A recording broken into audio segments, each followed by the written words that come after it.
너무도 정말 이게 뭔가 형언할 수 없는 북받쳐 오는 느낌이 이렇게 엄습해 오는데, 바로 여기가 석정과 진광화 그분들이 희생된 바로 십자령 전투의 현장이거든요. 그러니까는 여기 보시면 알지만 여기서 완전히 최후 포위를 당했다는 거예요. 그러니까 여기에 가장 전위에서 우리 조선의용군 30여 명이 가장 장렬하게 수류탄을 터뜨리면서 이걸 넘어서 이 일본군의 엄습하고 비행기로 막 쏟아지고 포탄이 터지는데, 그 포탄의 운무 속에 이거를 뚫어가지고 저거를 넘어가게끔 다 그거를 만들었다는 거 아니에요, 퇴강로를. 그러니까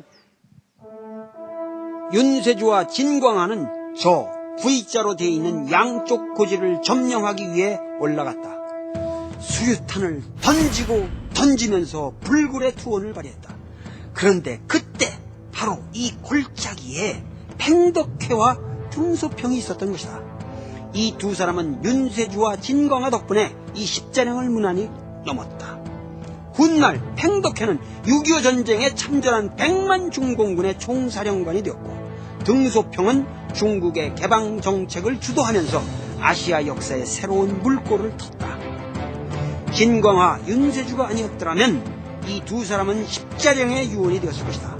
과연 역사는 어떻게 달라졌을 것인가? 좌고는 끝까지 남아 퇴각의 임무를 완수했다. 그러나 최후의 순간 일본 비행기에서 쏟아부은 포탄의 파편이 관자놀이에 명중했다. 즉사했다. 부하들은 그를 바로 그 전장에 묻었다. 진광화, 윤세주는 어떻게 되었을까? 고지를 점령한 후 총탄과 포탄에 만신창이 되어 숨을 헐떡이고 있었다. 그 포화 속에도 중국인 전우들은 진광화와 윤세주를 담가에 메고 행진을 계속했다. 어떤 경우에도 조선 의용대의 영웅을 빼앗기지 않겠다는 결의로. 그러나 이곳에서 멀지 않은 흥룡동이라는 곳에서 두 사람은 결국 절명하고 만다.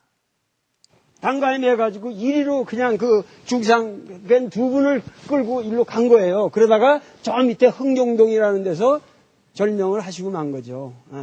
그런데도 이 사람들은 이제 이거를 시체를 안 뺏기려고 그분을 메고 천리길을 메고 성문까지 간 거예요. 절대 우리 조선의용군, 우리 이 험난한 이 마지막 이 줄령의 이 포위망 일본군의 철벽을 뚫어준 이 두 분을 우리가 의지를 저버릴 수 없다. 그래가지고 성문까지 가서 모시게 된 거고, 좌권 장군은 돌아가지 할 수 없으니까 여기다가 묻어놓고 갔는데, 일본군이 글쎄 그걸 다시 파헤쳐가지고 그 좌권 장군의 목을 베어가지고 갖고 갔다는 거 아닙니까? 그래서 좌권 장군의 는 이 목을 못 찾았다는 거 아니에요. 그러니까 그 일본 사람들의 잔악성이라는 게 너무 그래가지고 좌권 장군의 목을 그냥 매달아가지고 막 선전을 하고 또 그런 짓을 했다는 거 아니에요.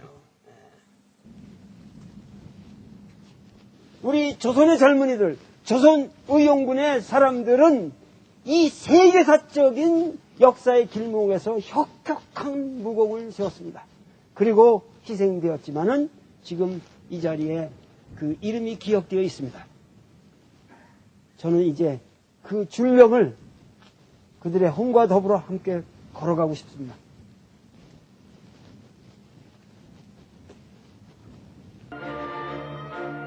(1942년 10월 10일) 등소평 이하 5천여 명의 동지들이 모여 좌권, 윤세주, 진광화 세 사람의 장례식을 올렸다. 내가 바로 성문촌 그들의 무덤에 당도했을 때는 하늘도 나의 방문을 서로 하는 듯 봄비가 땅을 촉촉히 적시고 있었다.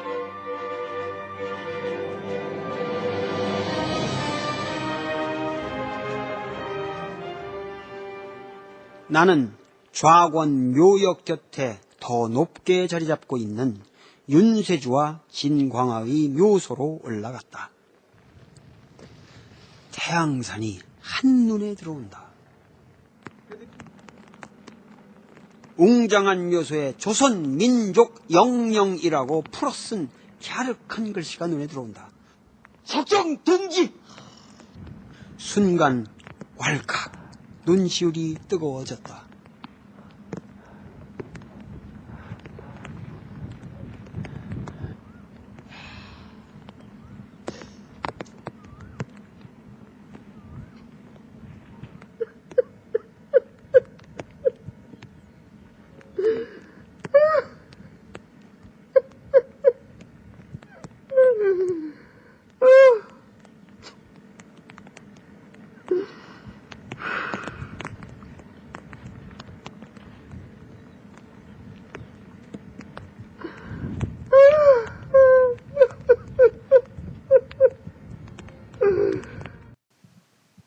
이거는 앞서 동영상 자료 화면에서 나왔다시피 1942년 5월 28일 날 일본의 그 소탄 작전에 맞서서 반소탕전에 참가한 팔로군의 작전 참모였던 좌건 장군하고 우리 조선의용대의 진광아 윤세주 열사가 이 전투에서 이렇게 전사를 하게 되죠. 그런데 이 42년 10월 달에 10월 10일 날이죠. 제사를 상대하게 이렇게 장례식을 치러주게 됩니다.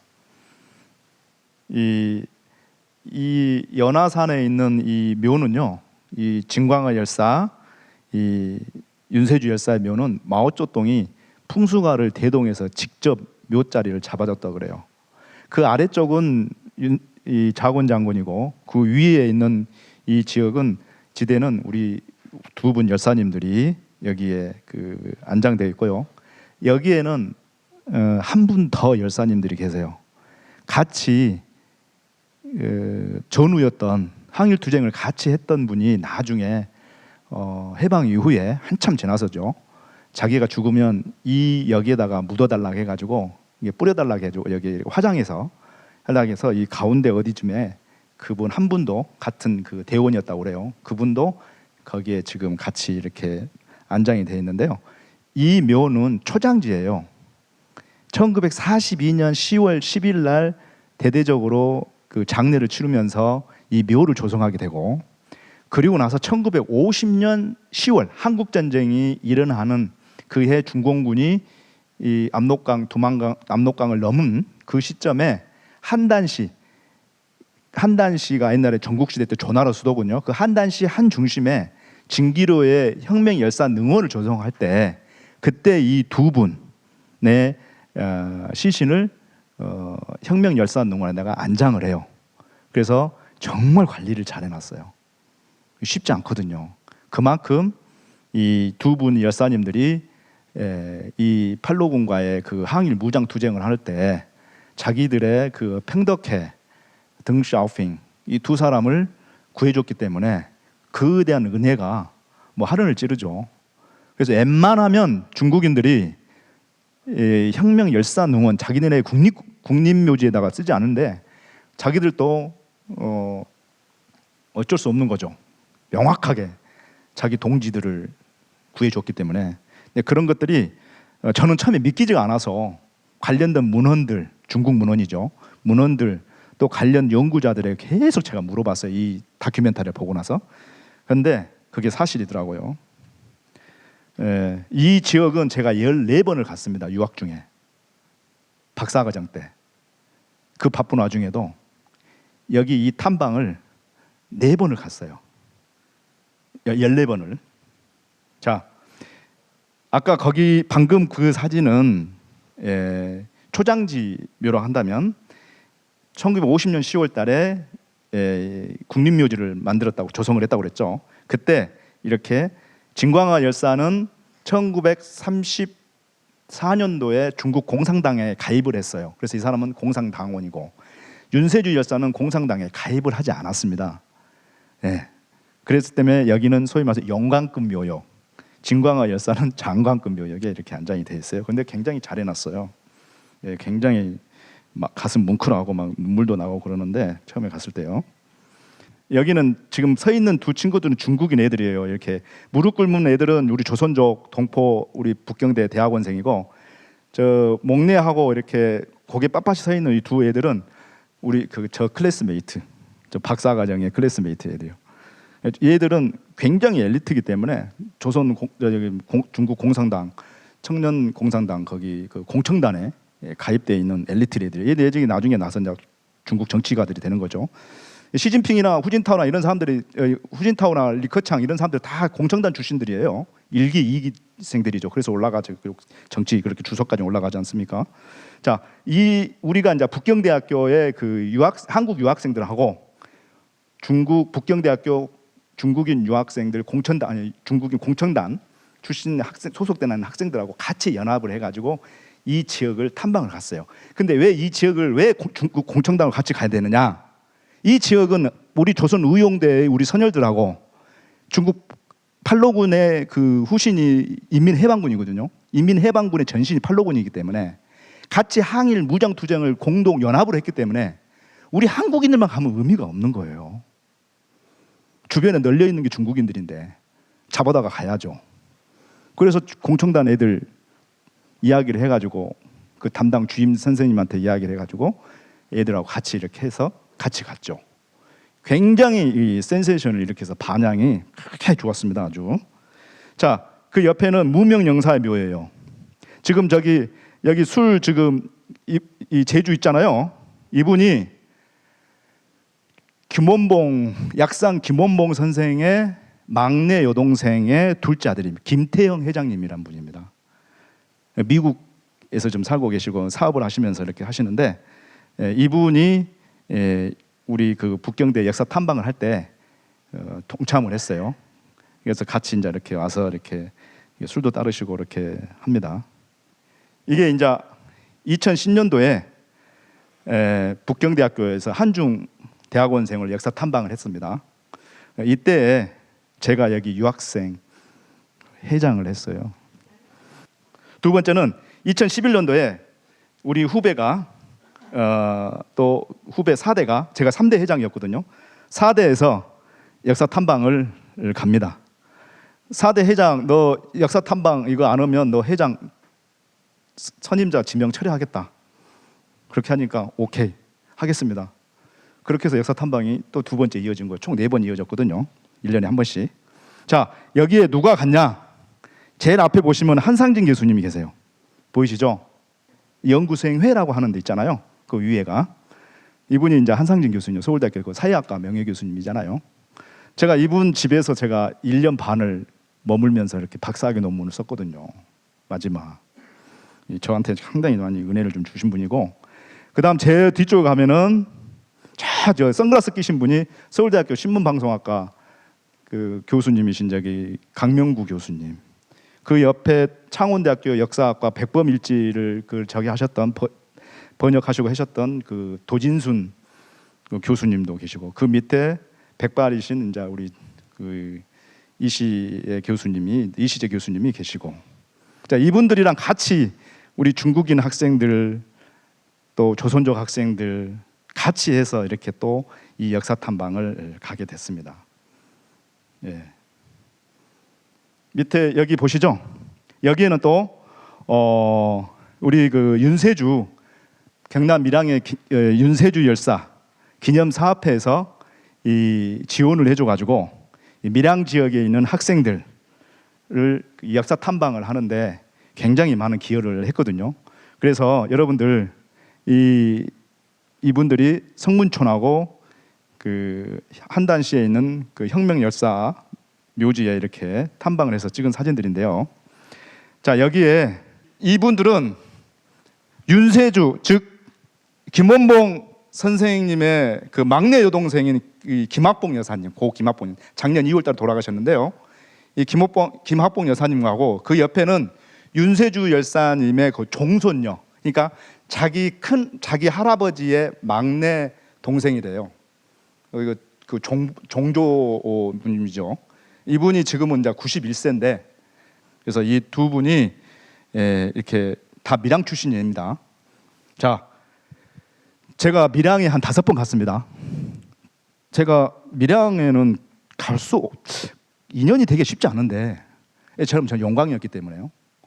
서울하고 부산 이렇게 왔다 갔다 하지 이렇게 밀양을 갈 수 있는 그런 기회가 없거든요. 그런데 제가 윤세주, 김원봉 선생의 그 인연으로 제가 여기를 지금 한 5번 갔거든요. 근데 여기 여러분, 왜 밀양이 말이죠, 안동 다음으로 밀양이 독립운동 국가 훈포장 소원이 69명입니다. 밀양에서만 69명이 나왔어요. 그럼 그 동네가 어떤 동네길을 그랬냐라고 보니까 기가 막힙니다. 자, 사진 보십시오. 이 사진은 영남로입니다. 영남로. 우리나라 3대 누각 있죠? 영남로. 그 영남로 건너편에가 천진궁이라고 써져 있어요. 뭔가 이름 자체가 상당히 뭔가 좀 그렇죠? 자, 저기에 딱 들어가 보니까 당군 송조님이 딱 모시는 거예요. 숙종 때부터. 그 옆에는 부여, 고구려, 백제, 신라, 고려, 조선의 시조들 제위가 또 딱 다 모셔져 있어요. 와, 저는 신선한 충격이었습니다. 이게 1700 몇 년 만들어져, 숙종 때 만들어진 거예요. 이게 지금까지 계속 내려온 겁니다. 숙종 때부터 이 국조 삼신, 이 우리 당군 성조를 그렇게 모시고 있더라는 겁니다. 그 밀양이라는 곳에서.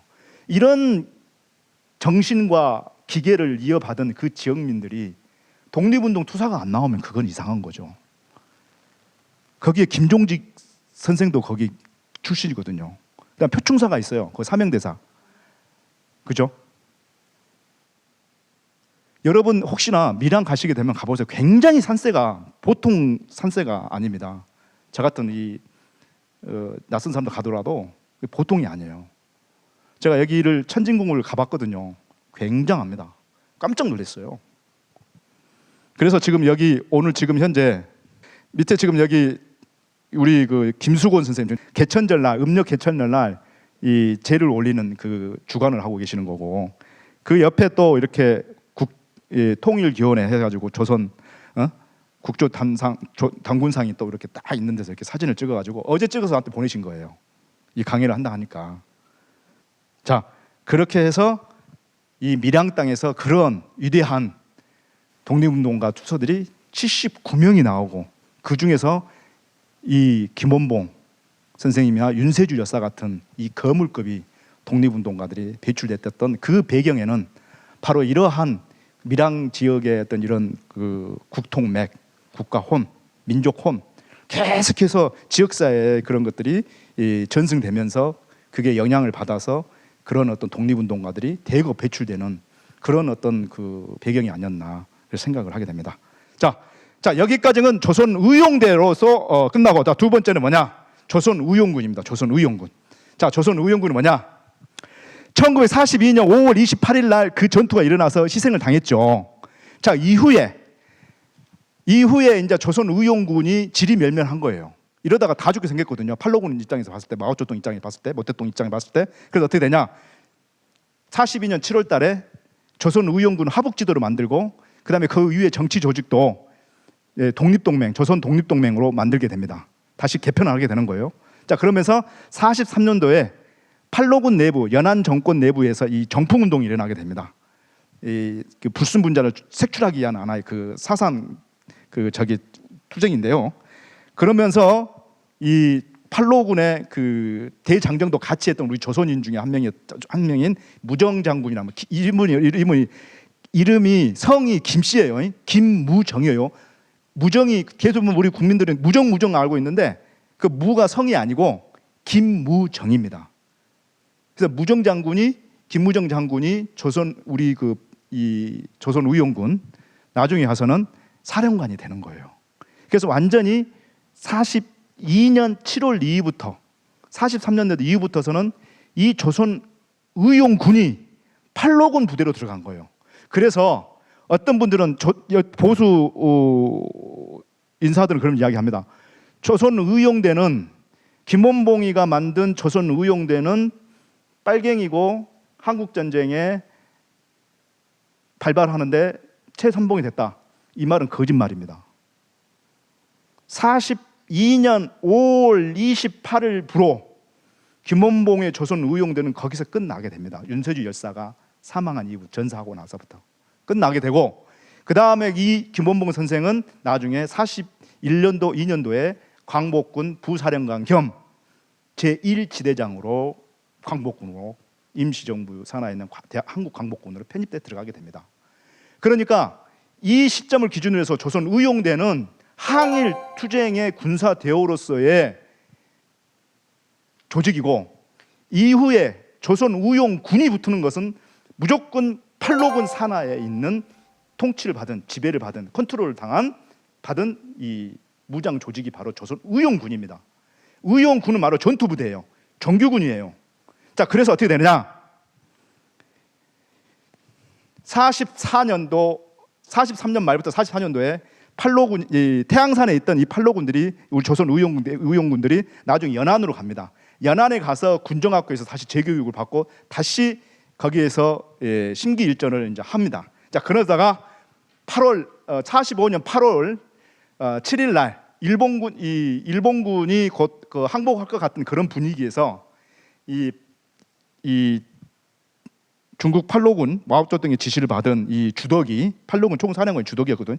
이분이 이제 총사령관 주덕이 명령 제6호를 발령해 가지고 조선의용군 동북으로 진출해라, 선발대로서 우리 조선의용군을 보내게 됩니다. 왜 보내느냐? 조선의용군이 가는 이유가 있어요. 중국 관내 대륙에는 230만 명이 우리 조선인들이 있었는데, 그 중에서 130만 명에서 150만 명이 우리 만주 지역에서 살고 있었어요. 이 조선인들이 많죠. 자, 그래서 우리 조선의용대는 이때 인원들이 그렇게 숫자가 그렇게 많지 않아요. 그래서 먼저 만주로 들어가서 거기서 선점한 다음에 거기 있는 조선인들 장정들을 대거 징집을 해가지고 이 확군 작업을 해라, 그런 지시를 받고 들어갑니다. 거기서 숙군 작업을 하는 확군을 하는 과정 속에서 46년 7월 달에 국공내전이 발생하게 됩니다. 그때 이 국공내전에 이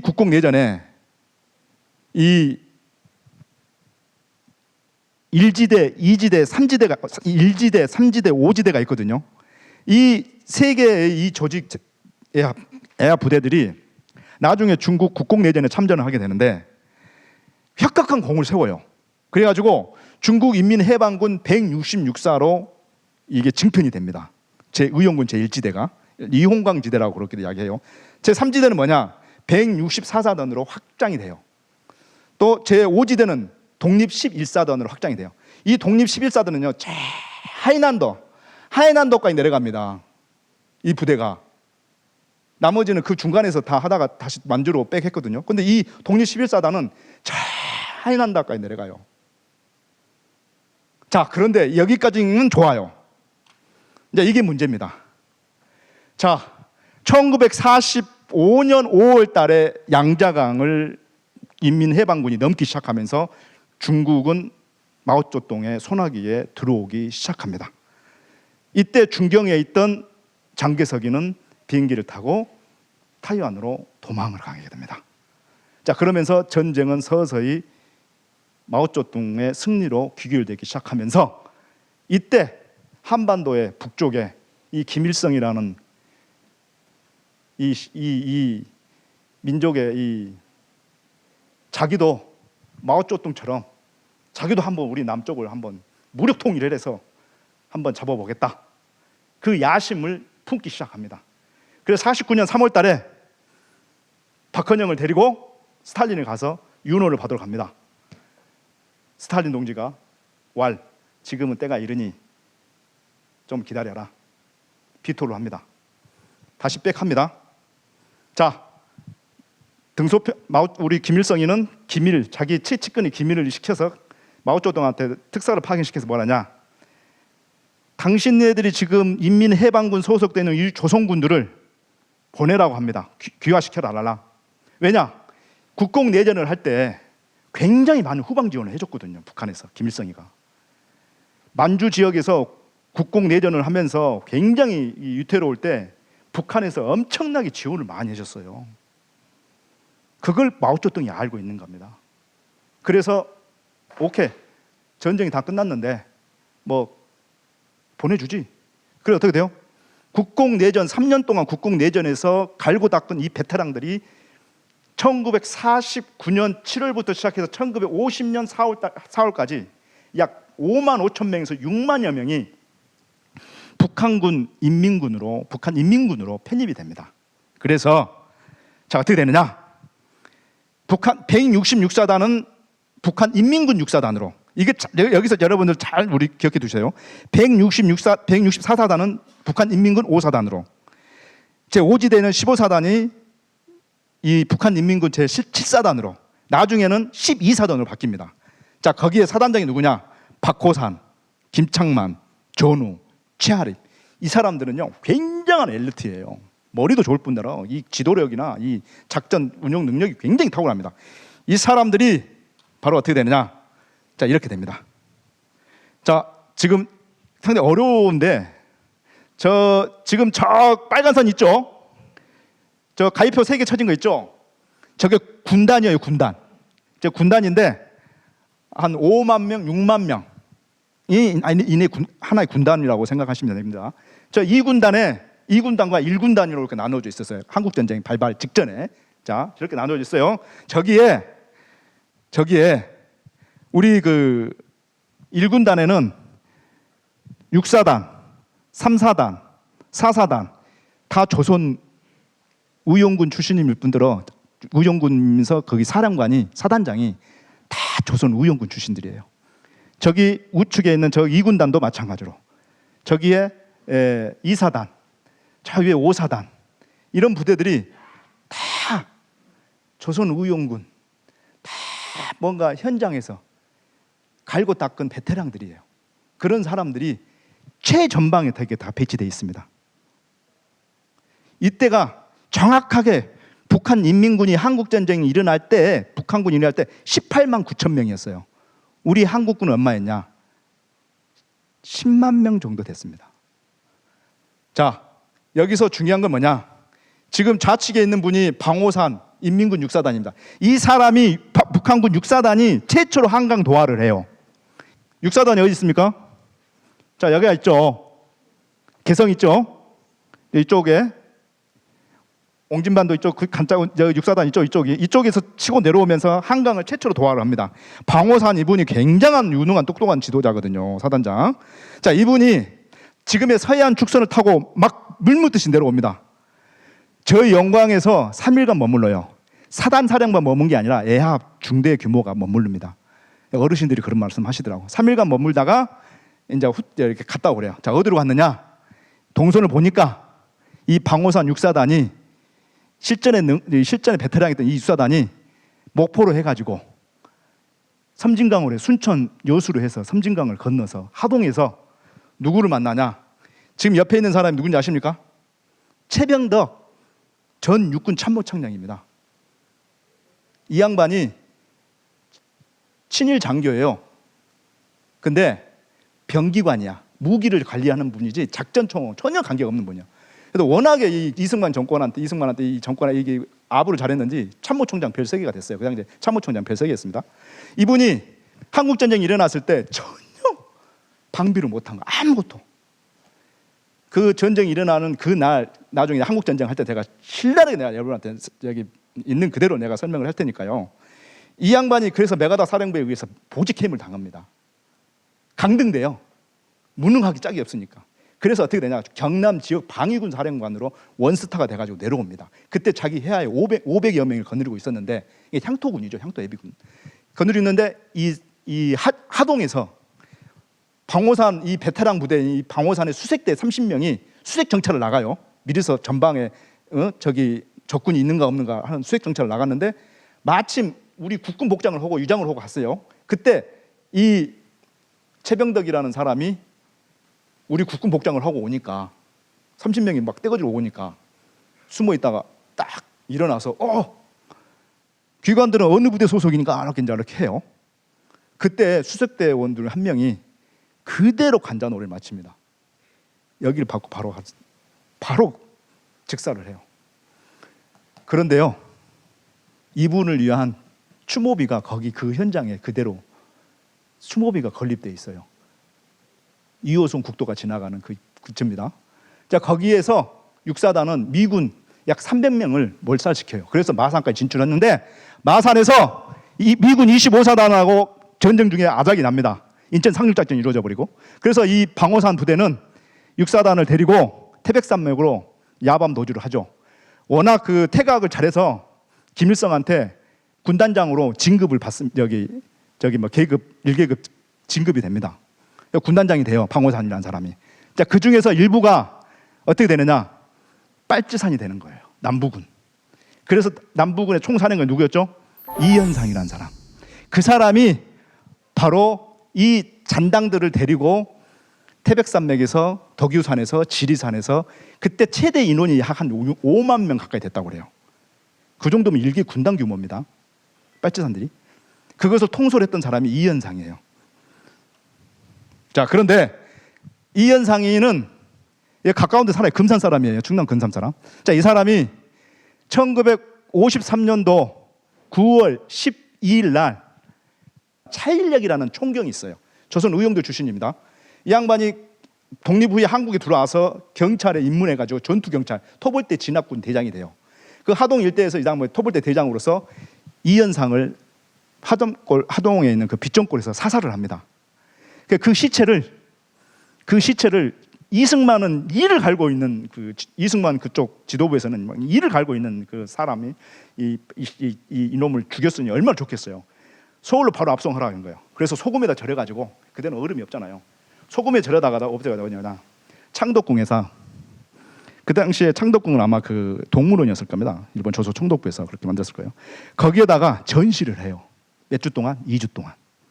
그렇게 해서 어떻게 되느냐? 그때 같은 친구였던 유진산이가 자기 친구 고향 친구니까 그걸 확인하러 와요. 그래가지고 어떻게 돼요? 확인하니까 나중에 이제 다 끝나고 차일력이라는 총경이 그 시신을 수습해서 섬진강에서 화장을 해가지고 그 스님을 하나 아는 지인 불러서 화장을 해가지고 거기 섬진강에다 재를 뿌리게 됩니다. 근데 이 차일력이라는 분은 굉장히 그 좋은 일을 많이 했어요. 구례 하엄사도 살렸어요. 그 폭파시키라고 했는데 문짝만 뜯어가지고 그 저를 살린 거예요. 그래서 56년 7년에 여기 그 금강 어구에서 수영을 하다가 이제 돌아가셨는데 그러한 그 역사가 또 있고요. 자, 그런 과정 속에서 이제 김일성이가 이제 북한에 이제 이 한국 전쟁이 끝나고 나서 권력 투쟁이 일어나게 됩니다. 한국 전쟁을 너 똑바로 지도 못했다느냐? 그러면서 박헌영이 가고 막 이제 여기 막 술병 막 잔을 막 이렇게 던지고 막 고성 오가고 그런 사건이 있었어요. 자, 그런 와중 속에 박헌영이를 숙청을 하고 그 다음에 연안파, 소련파 이 사람들을 잡아내기 시작합니다. 자, 여러분 보십시오. 북한의 계파들 보면은 북한의 초기 정권은 보면은요 연안파 김두봉이 있었고 김일성파 김일성이 있었고 소련파는 허가이, 국내파는 박헌영입니다. 이 네 개가 북한 초기 정권의 권력 사대 축을 형성해요. 거기에서 제일 먼저 희생시킨 게 누구냐? 바로 박헌영의 국내파를 먼저 숙청을 시킵니다. 박헌영이를 한국 전쟁에 대한 책임을 이제 이 박헌영에다 다 뒤집어 씌우는 거예요. 자, 미제 간첩이다 해가지고. 자, 두 번째 이 저기는 누구냐? 조선 의용대냐 연안파들입니다. 근데 이 연안파들이 굉장히 순진한 것 같아요. 이 김일성이가 이 연안파들이 1956년 8월 30일 날 8월 전원회의에서 김일성 수상을 완전히 실각시키기 위해서 쿠데타를 모의를 해요. 근데 쿠데타가 너무 순진했어. 8월 전원회의에서 거기에 모여 있는 강요들의 그 투표를 통해서 회의를 통해서 그 김일성이를 실각시키려고 했던 거예요. 이 사람들이 굉장히 순진한 사람이에요. 그래서 결국은 자기들 당합니다. 그래서 어떻게 되느냐? 8월 30일 날 전원회의에서 이 김일성 측근이 최용건이가 그때 민족 보위상을 했거든요. 무력을 쥐고 있었기 때문에 역습을 당해가지고 바로 그때 당시 때 윤공음, 리필규, 서희, 김광 이런 사람들 바로 중국으로 망명하게 돼요. 자, 그러면서 박창옥이니 최창옥이니 이런 사람들은 바로 당적에서 박탈이 되고 보직 해임을 당하죠. 자, 그러면서 어떻게 되느냐? 북한으로 넘어갔던 이 조선의용군 연안파, 중국 공산당의 그 혁명 동지였던 이 사람들이 마오쩌둥한테 가서 읍소를 합니다. 야, 우리 다 죽게 생겼다, 우리 연안파. 자, 우리 어떻게 좀 해달라. 마침 9월 달에 중국 공산당 8차 당대회가 있었어요. 그때 그것을 축하하기 위해서 소련의 부수상이었던 미코얀 이가 북경에 와 있었던 거예요. 그때 미코얀하고 이 팽덕회가 그래 우리 동지들이 죽으면 안 되지. 김일성이를 실각시키기 위해서 두 사람이 평양으로 들어가게 됩니다. 그때가 1956년 9월 23일. 그때 김일성이는 잔뜩 긴장을 해가지고 엎드립니다. 자기가 성급하고 잘못했다. 잘못했다. 죄송하다. 자, 그렇게 하니까 어떻게 돼요? 이 사람들 어떻게 잘못했다 하니까. 그래서 팽덕회가 미코야는 뭐냐? 8월 30일 날 전원회의에서 이후에 실각시켰던 사람들 다 정상적으로 복직시켜라. 다 모든 것을 다시 정상으로 원복시켜라. 그렇게 이제 이렇게 지시를 하고 김일성을 따르겠다고 해서 김일성이가 다시 회의를 소집해서 그 사람들을 다시 원적을 복귀시킵니다. 그런데요, 기가 막힙니다. 10월 달에 유럽에서 헝가리에서 반소련 헝가리 반소 투쟁이 일어나게 됩니다. 자, 그때 소련에서는 어떻게 됐어요? 위기의식을 느낍니다. 지도자를 교체하면 안 되는 거예요. 그냥 사회주의 진영 안에서 잘만 따라오기만 하면, 수능만 하면, 기존 노선만 걷는다면 터치하지 말고 그냥 그대로 유지시켜주는 거죠. 보장해주는 거예요. 그 헝가리 반소 투쟁만 아니었으면 김일성이가 어떻게 될지 몰라요. 그런데 마침 공교롭게 10월 달에 동유럽의 헝가리에서 반소 투쟁이 일어나니까 중국이나 소련이나 김일성이나 이런 세력들을 현상 유지시켜줍니다. 그때 김일성이는 이때다 해가지고 자기가 평소에 이 정적이었던 소련파, 연안파, 정치인들, 군에 있는 주요 간부진들을 모조리 다 숙청을 시킵니다. 몇천 명이 죽어나가요. 그게 아직 우리 국내 사회는 우리 국민들은 잘 알려지지 않았어요. 근데 그게 1958년도 11월 달까지 마지막 숙청이 누구였느냐? 바로 김원봉 선생이었습니다. 김원봉 선생이 11월 달에 마지막 숙청이 되고 나서 김일성이는 1인 독재 권력이 완성이 되는 거예요. 그 뒤에 어떻게 되느냐? 군소 분쟁이 일어나게 됩니다.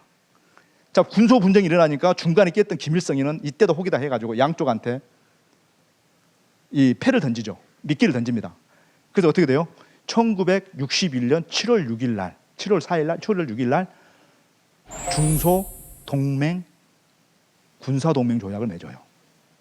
또 중국하고 7월 8일 날 또 중국하고 북중 군사 동맹 조약을 맺어요. 이것은 말이죠, 외교의 어마어마한 승리입니다. 두 초강대국 사이에서 군사 동맹 조약을 체결을 해요. 그러면서 양쪽한테 모든 지원을 받아냅니다. 그래서 70년대, 60년대, 70년대 김일성이가 우리 한국보다 경제적으로 어등이 앞섰었던 배경이 바로 그러기에 있었던 거예요. 엄청난 지원을 받습니다. 마오쩌둥은 대약진 운동에서 국민들이 4천만 명, 지금이 우리나라 현 인구가 그때 대약진 운동 때 굶어 죽어서 다 죽어 나갈 때 그 마오쩌둥은 자기의 그 저기를 위해서 외교적인 우선권을 확보하기 위해서 주변국들한테 11억 달러를 막 지원을 해줘요. 그 11억 달러 지원을 해주는 그 사이에 중국 인민들 5천만 명 가까이가 죽어나갑니다. 이게 바로 정치예요. 제가 이 역사를 알고 대학원 수업 때 중국 정치론을 하는 교수님한테 제가 그랬어요. 대약진 운동 할 때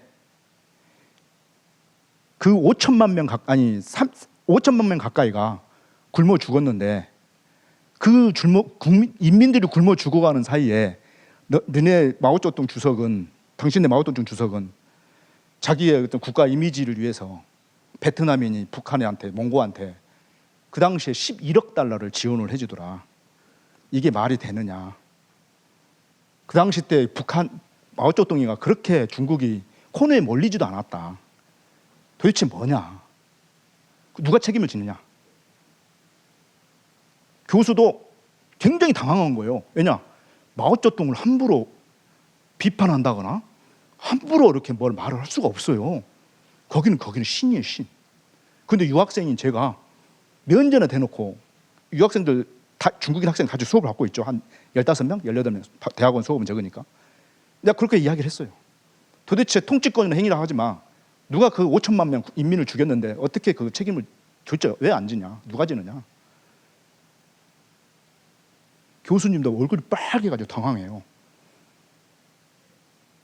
그냥 대충 하고 넘어갔어요. 그 교수님이. 그 학답이 없어요. 뭘 말을 할 수가 없어. 제가 그 관련 근거를 다 댔거든. 중국에서 나온 근거를. 자, 그래서 이 김두봉, 연안파였던 김두봉, 책창희, 무정, 허정숙 이 간부들 중에서 허정숙만 천수를 누리고 나머지들은 다 숙청되거나 혹은 숙청 과정 속에서 자연사를 하거나 타사를 가장한 자연사를 하게 되거나 이렇게 해서 다 죽습니다. 그 밑에 있던 이 항일 빨치산파 김일성파는 부귀의 영화를 누리죠. 그 자손들까지도 누리게 됩니다. 자, 여러분 보십시오. 1938년도 10월 11일 날 장개석 정권의 지원을 받아서 조선인들이 조선의 항일 무장 투쟁 조직을 만듭니다. 장개석 옷을 입어요. 군대 조직을. 자, 그러고 나서 하북으로 올라가서 항학을 넣는 하북으로 올라가서 팔로군의 옷으로 또 갈아입습니다. 자, 그렇게 해서 다시 또 45년도, 49년도, 50년도 북한으로 들어가서 북한 인민군 군복을 또 갈아입습니다. 여러분, 어떤 생각을 드세요? 만약에 여러분들이 그 시대 그 역사 현장에 있었더라면 과연 여러분들은 어떤 선택을 하셨을까요? 선택의 여지가 없었어요. 여러분도 똑같이 그 경로를 밟을 겁니다. 제가 그걸 얼마나 많은 고민을 했는가 모르겠어요. 내가 만약 그 시대에 태어났더라면 나는 어떤 선택을 하게 됐을까? 이 시기에, 그 시대 그 현장에 있을 때 다른 선택을 할 수 있었을까요? 없었을 겁니다. 그러니까 역사를 바라볼 때 똑같은 보문산이라 하더라도 여기서 바라는 보문산과 저 뒤편에서 보는 이 보문산에 바라보는 이 각도에 따라서 그 모양들이 다 다릅니다. 역사도 마찬가지입니다. 자기가 보는 관점에 따라서 그 시대가 보는 시대 정신에 의해서 볼 때하고 또 시대가 달라서 또 볼 때하고 또 개개인의 같은 신념 가치관에 의해서 똑같은 사건이나 하더라도 보는 관점이 다 다릅니다. 그것을 하나로 통일시켜 줄을 세우는 것은 그건 파시즘이죠. 전체주의국가죠. 저는 그래서 오늘 이 강연을 통해서 제가 앞서 소두에 말씀드렸지만 우리의 근현대사는 어떻게 보면 이데올로기 역사였어요. 분단과 대립, 갈등. 거기에서 기득권층들은 끊임없이 그것을 이용해서 자기 기득권을 강화시켰고 또 그렇지 않는 세대는 끊임없이 탄압과 억압을 받았고 희생을 당했고 2020년 10월 10일 조선의용대 창설 82주년을 맞이해서 좀 다른 역사를 보는 안목과 시각, 관점을 좀 가지시면서 뭔가 달라야죠. 뭔가 색깔이 있어야죠. 개성이 있어야죠. 개성에는 거기는 반드시 인간 존중이 있어야 됩니다. 모든 이데올로기는 인간 존중을 하지 않은 이데올로기 모두 다 사기입니다. 그거. 그러나 모든 것을 더 그것을 포장을 하죠. 그것을 구별해낼 수 있는 사람들, 주체적인 인간이 될 수가 있습니다. 그건 저는 어떻게 보면 진화라고 봐요.